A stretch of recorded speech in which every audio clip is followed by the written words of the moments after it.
Though I have no direct evidence of this, I have a private suspicion that one of the reasons the Klingons would have such a strong presence and plot significance throughout the course of Deep Space Nine is because of this episode and how well it did. Pretty much everyone loved this episode. It was a wonderful confluence of coincidence. The original episode actually had effectively nothing to do with the Klingons. And then they were like, well, why don't we bring in the Klingons? And then, near as I can tell, although again, I do not have direct evidence of this, someone basically was flinging out ideas, and one of the ideas that was flung out was, why don't we get the three Klingons on, and we'll get them on board? Those would, of course, be Kang, Koloth, and Kor. Now, the funny thing is, all three of these characters are relatively legendary, but mostly for their significance in establishing the Klingons as a race than anything else. In fact, funny story, it was always originally supposed to be Kor, Kor, and Kor across the three episodes of, let's see, Errand of Mercy, Day of the Dove, and Trial of Tribulations, or not Trial of Tribulations, The Trouble of Tribbles. I get those two confused sometimes, for obvious reasons. But for various reasons, they couldn't get a hold of John Colicos back in the day, back when they were actually recording the original series, so they brought on William Campbell to play Koloth, and then Michael Ansara to play Kang. Now, all three of these have significance to Star Trek history. They are functionally the three main Klingons we had in the original series. There were others, but most of the other Klingons were either bit parts or literally not on camera. We just, there's a Klingon ship out there, or they died. What's also funny is the extended works, including the animated series, if we count that, as well as several novels, have continued the story of several of these people. In fact, Kang, I want to say, it was Kang or Koloth, I actually can't remember which, forgive me, would actually show up in an episode after this one, even though he dies in this one, spoiler alert, because he's in flashback over in Voyager. So you can see how there's this kind of, for lack of a better term, pedigree with these three actors in their presentation. It is thus absolutely horrible, and I didn't actually know this happened to all of them. I knew John Colicos died, of course, but I didn't know that all three of them have since died, as of 5 years ago, as of this statement. That's horrible. I mean, it makes sense. They were old. In fact, most of them had actually bowed out of acting in general when they were asked to come back and do this episode. Funnily enough, I think they nailed it, which is impressive considering all the circumstances. But I want to take a moment to talk about John Colicos really quick as well. So, funnily enough, and I'll probably talk about this if we ever get the original series, Kor is actually named that because of William Shatner. In the script, it was supposed to be Kur.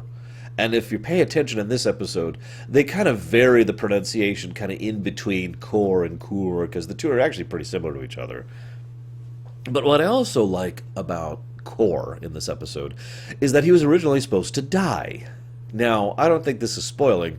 Kor will be appearing in future episodes of Deep Space Nine. I won't say anything about details, but I think that is to the benefit of the show overall. I think he's a good addition.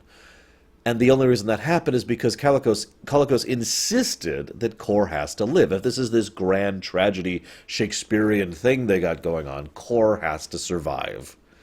He has to be the Ishmael, I believe was his direct quote. And what's funny is I wasn't able to find any information in anything I've got explaining why it is they decided to buckle and let Kor live.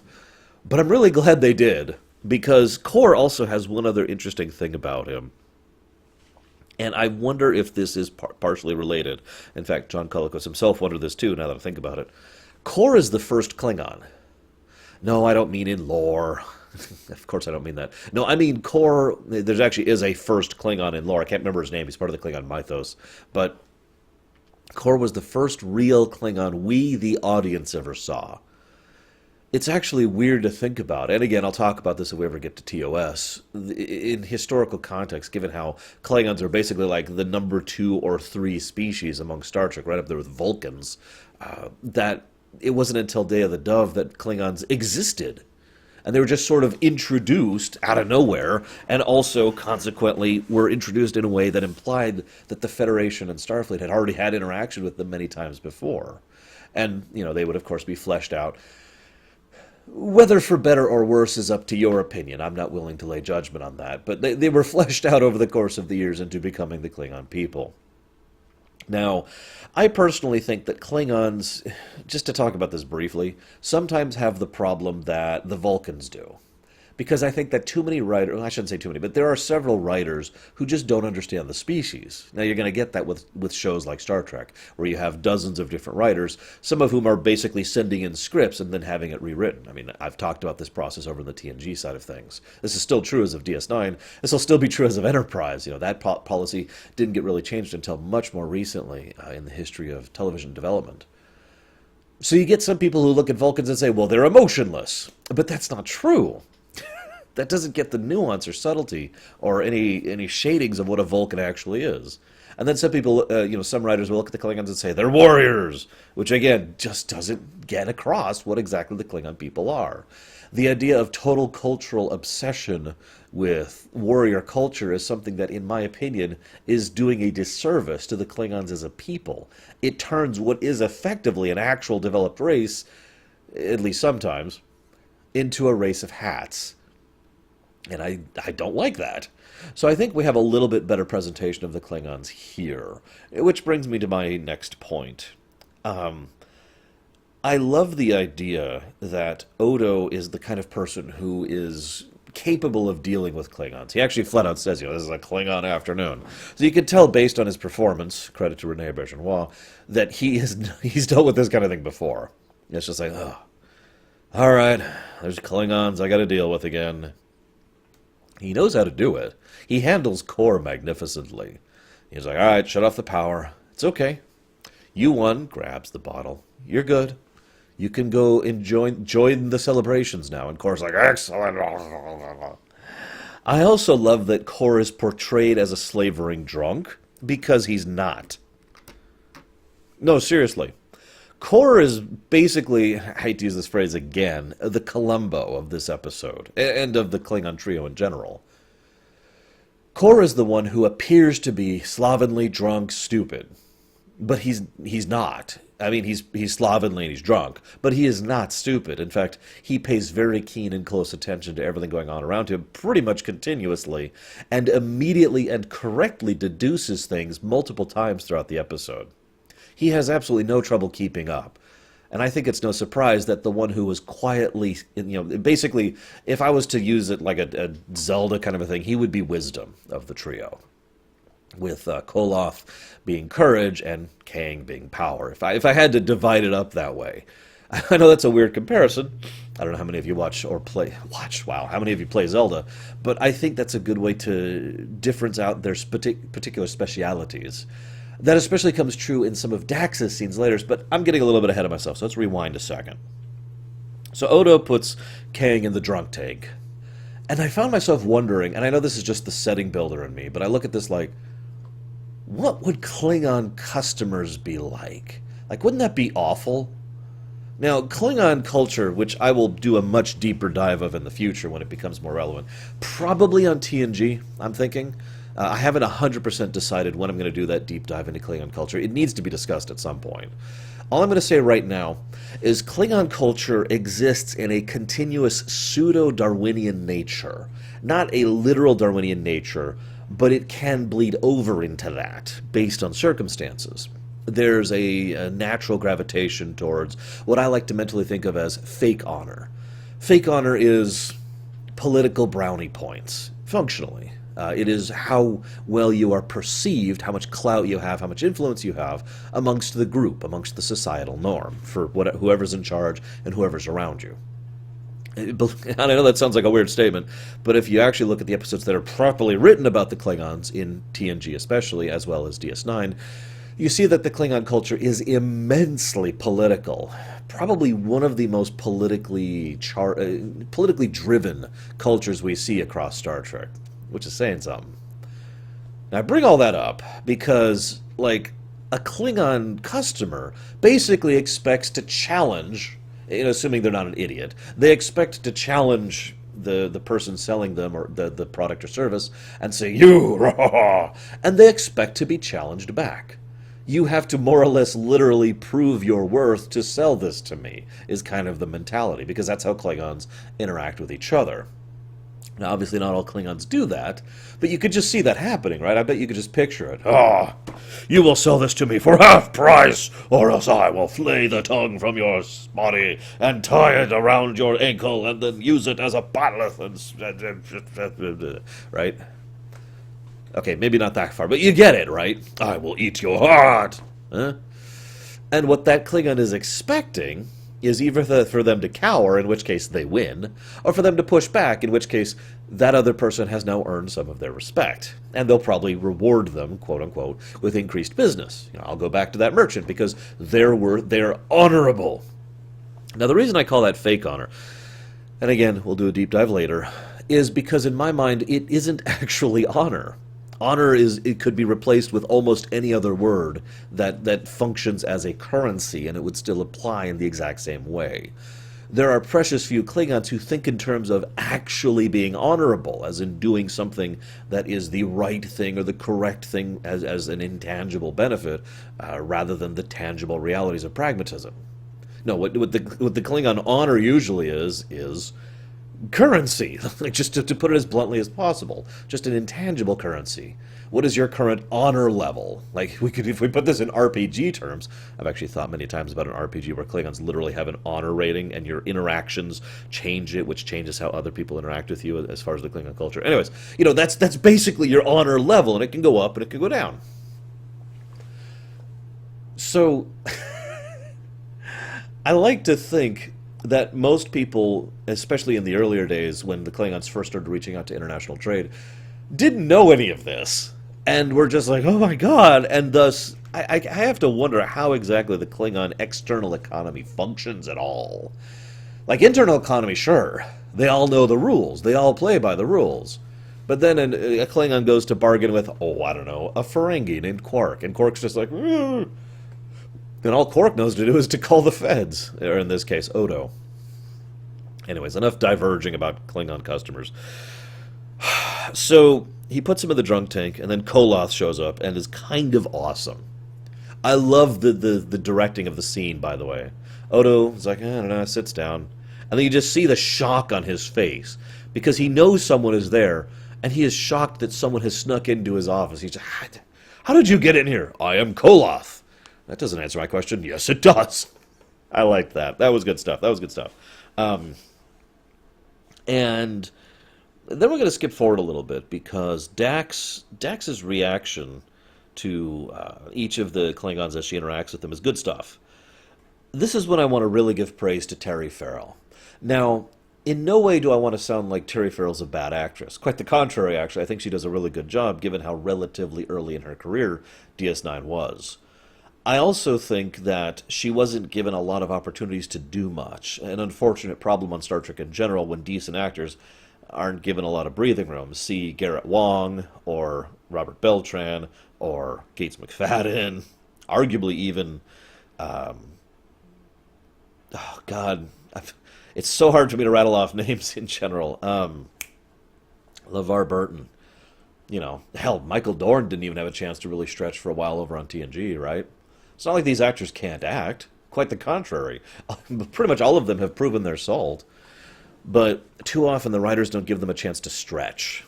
And that's what I like about this episode with regards to Jadzia Dax. Because we get to see her really act a nice variety of different ways. She gets to really stretch as an actress. And I think she does a good job of basically carrying the episode. One of my favorite little tidbits is when she has a little discussion with Kira. See, she's released from the Blood Oath, and you could just see on her face this is absolutely tearing her up, like absolutely horribly, and she can't deal with it. And Kira just, as soon as Kira realizes what's going on, she cuts through all the bullcrap like that, which is very Kira.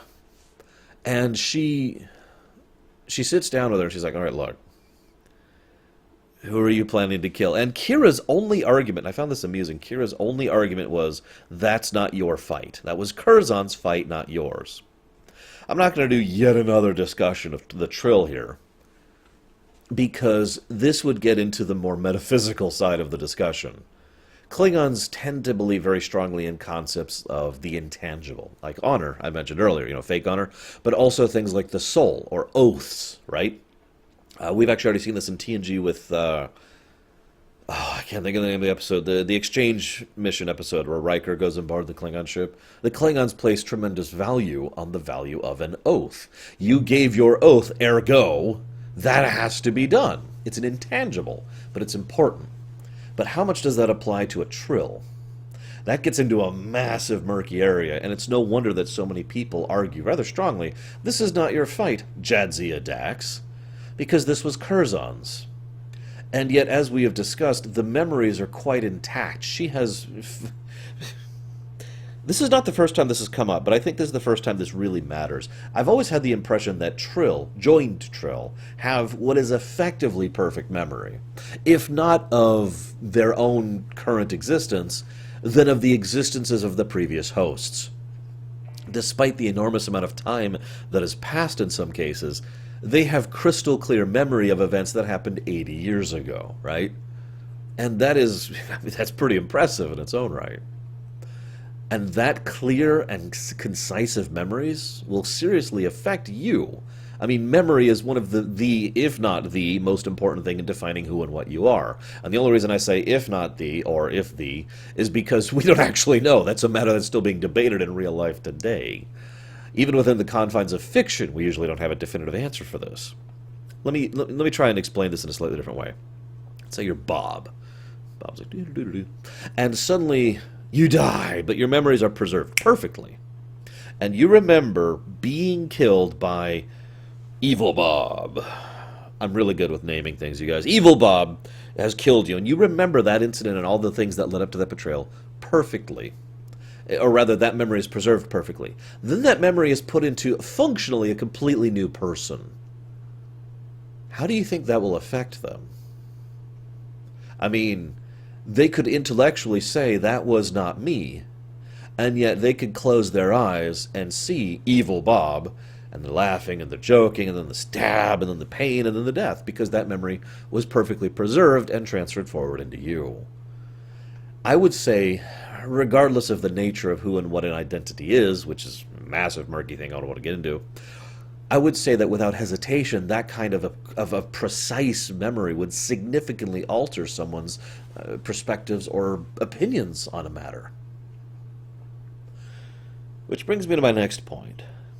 Dax tells a wonderful story about the albino, and I want to give huge credit to the writers on this point, because this story manages to hit hard to a Klingon just as hard as it would be to a human. As in us, the audience actually watching this. Obviously, to us, the idea of this horrible atrocity, of murdering in cold blood 3 newborn children, 3 young children, who were complete innocents, is atrocious. It's disgusting. But to a Klingon, it is similarly disgusting for what is effectively a different reason. And I like, because of the dishonor involved, because of the lack of ability to do anything about it. Let me put this another way.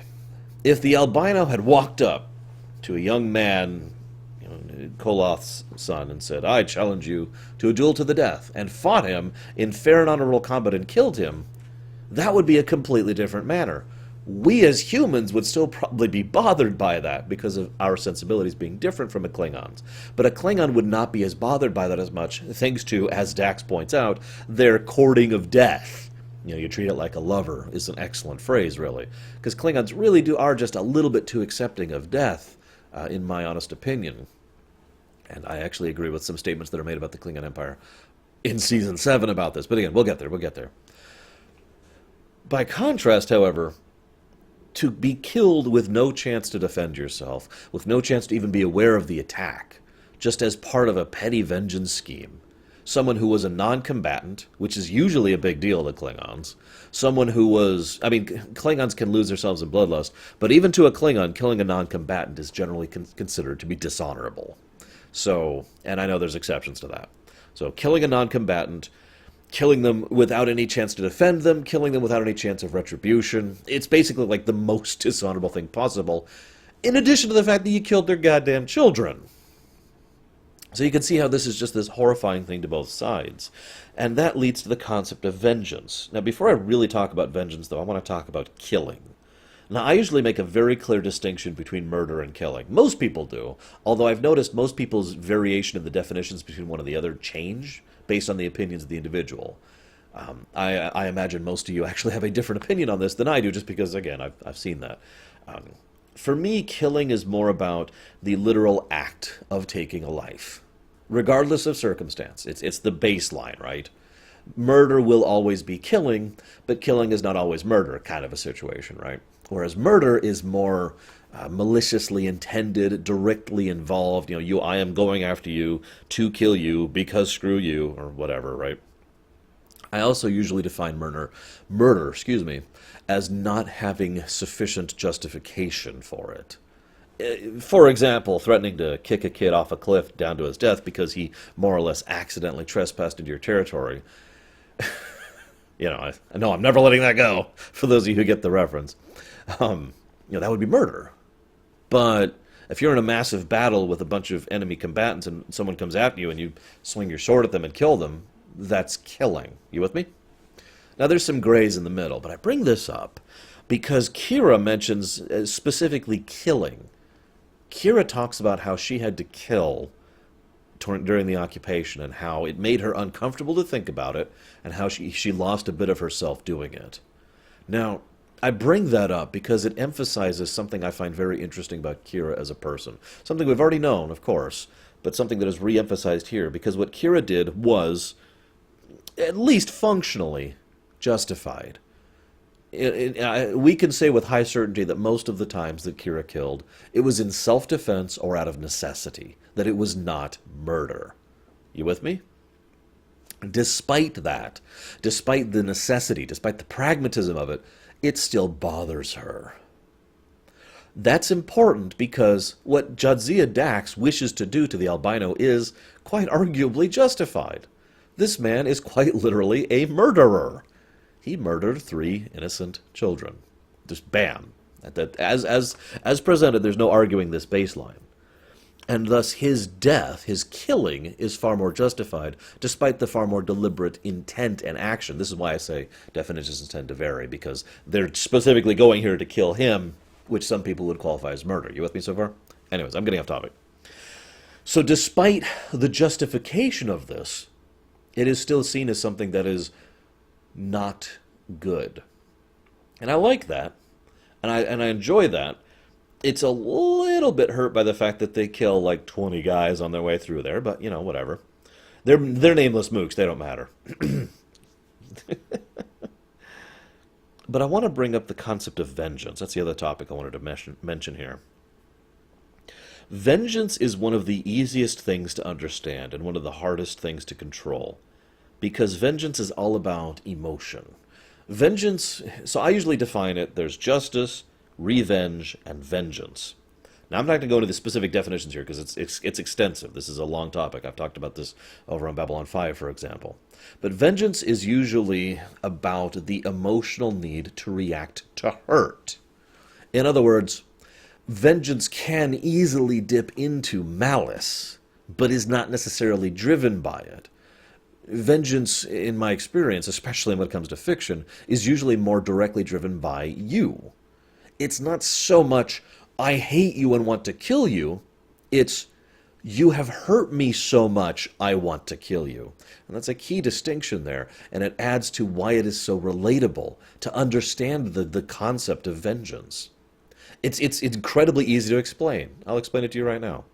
Think about someone you care about, okay? They've just been killed in cold blood by that random stranger over there. Nothing else needed. That is all that is needed in order to understand the concept of vengeance. So we see how much this burns in her. She even is willing to go toe-to-toe with Cisco on this one. Which brings up an interesting point, by the way, because Cisco actually understands the concept of vengeance very well. It's just his is a little less personal. And I suppose that makes sense. Because, as weird as this may sound, Cisco's vengeance is, of course, against the Borg. But the Borg aren't really the same as other things, and in a good way.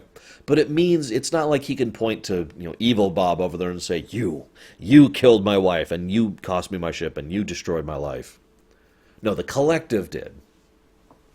So he had the concept of vengeance, but because it was against what is effectively a system, a society even, he redirected his energies of that vengeance towards trying to push back against that system, which will lead to something in the future.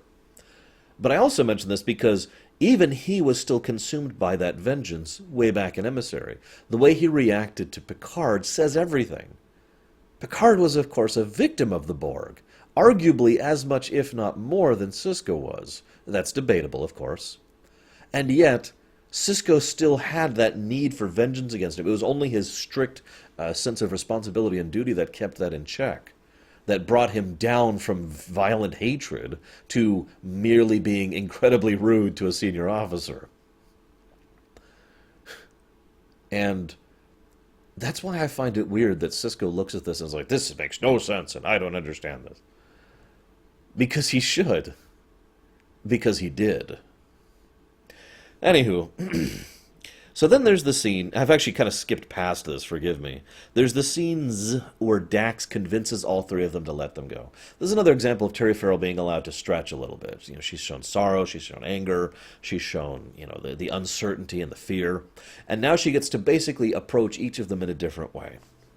She goes to Kor first.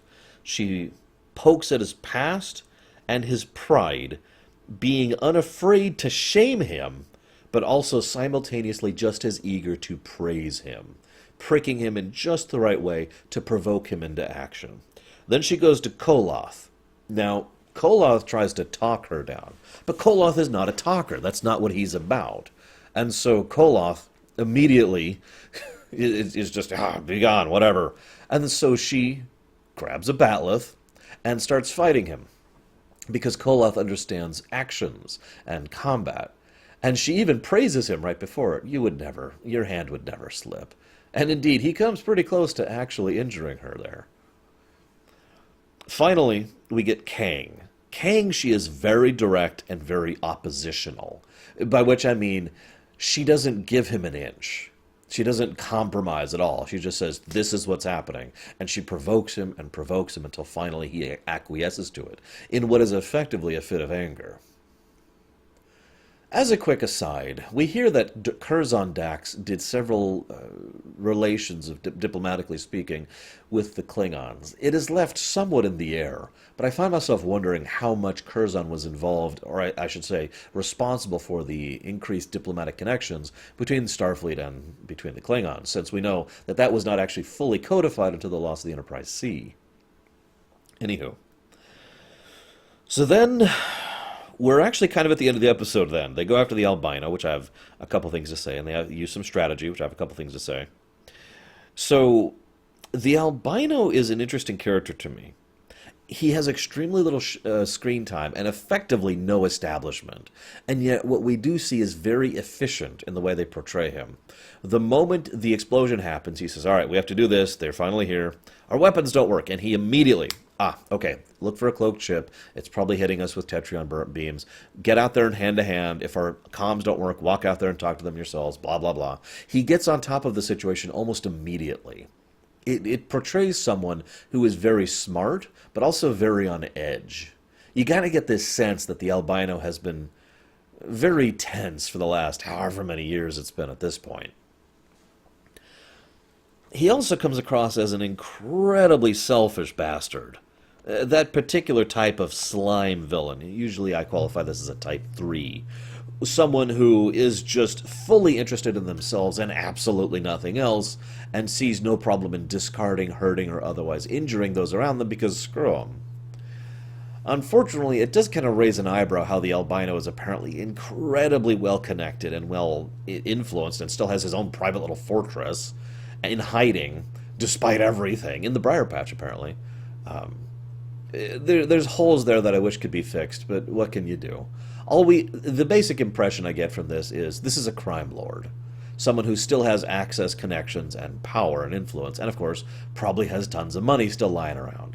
So though he remains in hiding, I get the very strong impression he is still active in order to be able to support himself. I mean, he has a private army there. Well, a very, very small army, like 2 platoons maybe, but still, for Star Trek standards, that's huge. I also find it interesting that officially we never learn his race. When I was younger, I just automatically assumed he was an albino Klingon. Then I later learned that they never really specified that on purpose. There was some original documentation about that in one direction and the other, but they never really codify what he is. Funnily enough, the only other real significant point of evidence on this is actually in Star Trek Discovery, regarding the natural bias against albino Klingons, which, whatever. I like to think that he is a Klingon personally because it adds an extra layer to the overall tragedy of this sequence of affairs. The last thing I want to talk about, there's some good stuff, you know. The Klingons talk about strategy. I was originally going to have a whole discussion here about strategy versus honor. I've decided not to because it was all a scam, and frankly, we have better places to talk about that later. Gowron, excuse me.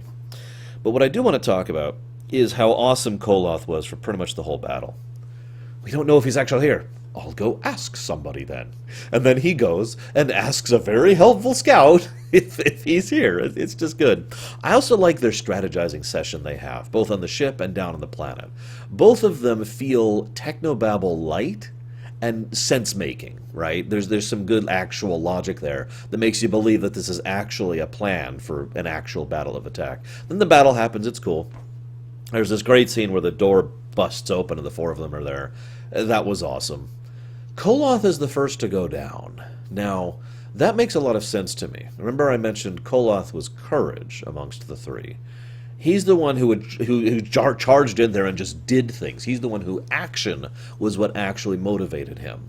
And thus he is effectively the front line. He is the tank, and he is the first to fall. What I also love, though, and it's a small little touch, is that Koloth does not allow himself to relax and die until Kor informs him in no uncertain terms that his legacy and his story will be passed on. And knowing that, he then lets himself go. Once again, by the way, another example of Kor being more observant than he puts on. He knew exactly what to say to Koloth, to satisfy his friend, and to allow him to pass peacefully. Kang is brought down, of course, and what's funny is Kang, for all his power, who basically is overpowering the hell out of the albino in a fight, loses because he actually loses a bit of his sword, and he actually gets shocked at this, like, this failed me, and then he gets stabbed. And that brings me to an interesting scene. So Dax shows up, Jadzia Dax, and has the blade at the albino. And the albino does a stupid thing. He starts, speechifying. Although functionally, there's nothing else he could do in that moment, so I can't say it's stupid. But anyways, he starts speechifying, and then Kang stabs him. What looks like in the kidney, which, trust me, that hurts a lot. So, the albino dies, and Kang, having accomplished this, satisfied with his vengeance, dies, leaving only Kor and Jadzia. Now, there's been a question that's cycled many times. Now, I've heard some people automatically assume that Jadzia was incapable of doing the killing blow and that Kang took it from her. But I've also heard some people assume that what Kang said was right. That she was in a perfect position to see Kang, and that he was probably getting up and getting his knife. So she would know Kang was going for the kill, and thus could have been quite literally saving it for him. But we don't actually know, and I rewatched that scene a couple times. There's not really any strong evidence one way or the other. It is entirely possible she was unable to actually take a life face-to-face without self-defense, without just the bloodlust of battle. And it is also entirely possible that this was fully justified revenge, and that she was willing to allow Kang to be the one to get the killing blow, as an honor to her old friend. A real honor, not fake honor. I don't know. And as ever, I would love to hear your guys' thoughts on this. For now, that is actually all I got to go on. So I will be seeing you guys next time with the Maquis.